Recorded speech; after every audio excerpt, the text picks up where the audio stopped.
The thyroid, the unsung hero of our endocrine system. If you don't know, the thyroid is a butterfly-shaped gland found at the base of our necks that, although small, creates and secretes hormones that affect practically every organ system in the body. It's comprised of thyroid follicles that make and store thyroid hormones, and these are made up of follicular cells that surround what's known as the follicular lumen.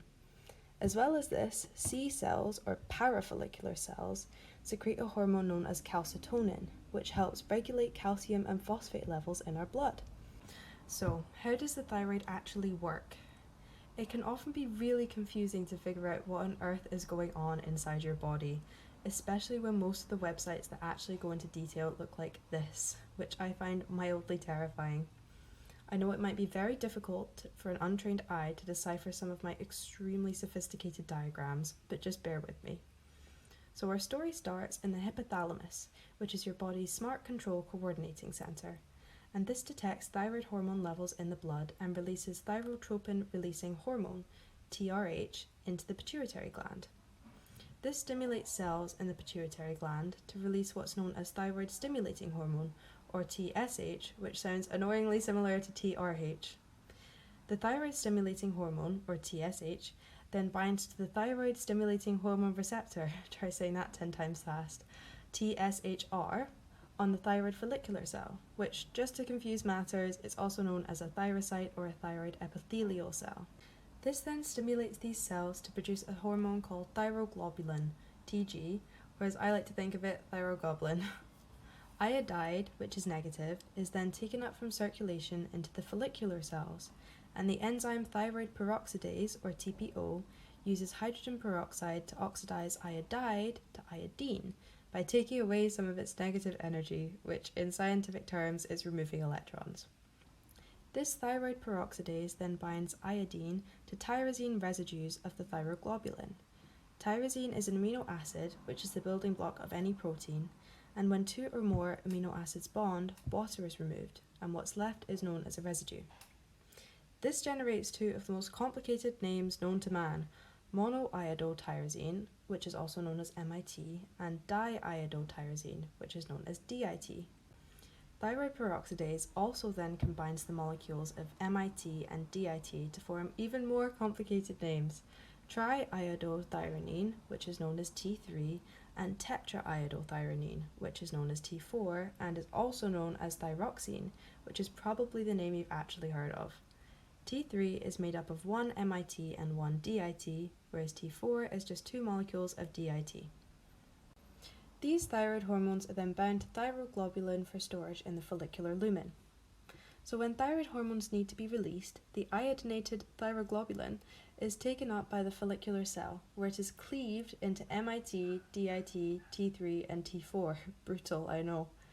T3, which makes up 20% of the thyroid hormones, and T4, which makes up about 80%, are then released into the bloodstream, and iodide is removed from MIT and DIT to be reused.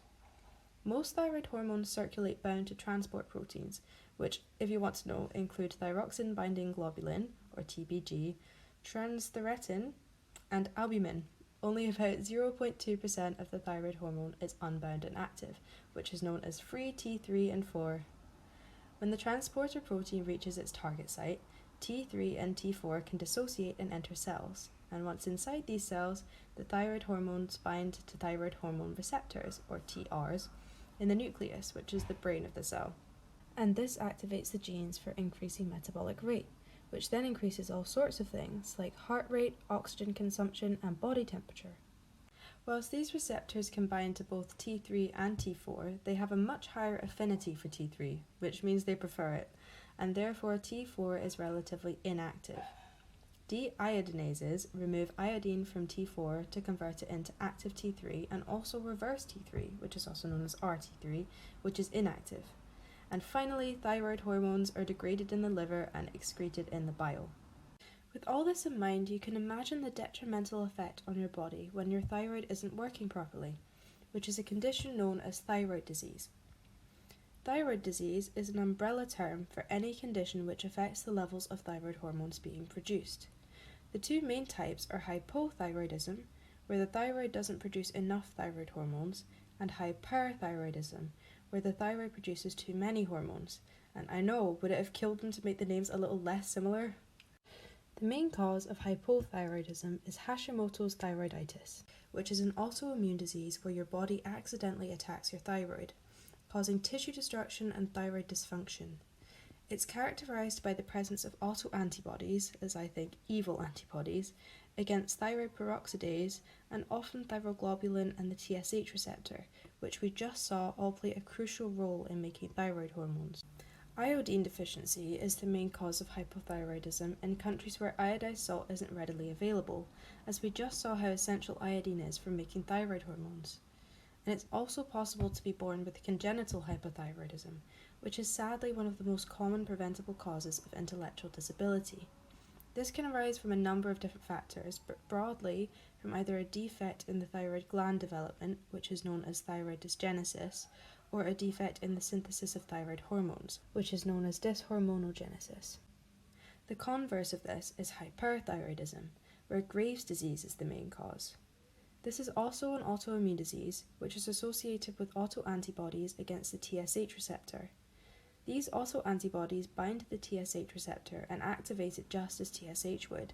They're basically an evil replacement, and this results in a constantly activated thyroid gland producing excess amounts of thyroid hormones.